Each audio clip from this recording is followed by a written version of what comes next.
বর্তমানে বিশ্ববাজারে প্রতি metric ton চাল বিক্রি হচ্ছে $314। চলতি বছরের প্রথম প্রান্তিক তথা মার্চ শেষে দাম হবে $302, আর চতুর্থ প্রান্তিক তথা বছর শেষে দাম কমে হতে পারে $285। অর্থাৎ চলতি বছর বিশ্ববাজারে প্রতি মেট্রিক টন চালের দাম প্রায় $17 কমার পূর্বাভাস মিলছে।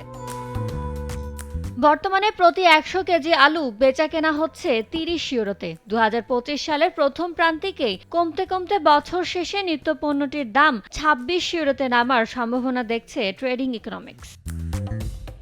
সূর্যমুখী তেলের বর্তমান দাম প্রতি টন $1247 হলেও ঊর্ধ্বমুখী প্রবণতায় মার্চ শেষে দাম দাঁড়াবে $1284। চলতি বছরের শেষ প্রান্তিকে যা হবে $1331। অর্থাৎ চলতি বছর প্রতি মেট্রিক টন সূর্যমুখী তেলের দাম বাড়বে প্রায় $84। এদিকে প্রতি পাউন্ড কফি বিক্রি হচ্ছে $320। বছরের প্রথম প্রান্তিকে এর দাম $330 ঠেকতে পারে। বছর জুড়ে বেড়ে এই পণ্যটির দাম শেষ প্রান্তিক এসে দাঁড়াবে প্রতি পাউন্ড $358। আর প্রতি পাউন্ড চিনির বর্তমানে $19 বিক্রি হলেও মার্চ শেষে বিশ্ববাজারে পণ্যটির দাম কমে দাঁড়াবে $18.85। তবে ডিসেম্বরে গিয়ে দাম কমতে পারে $17.60। ইয়ানুর শিফাত, সময় সংবাদ।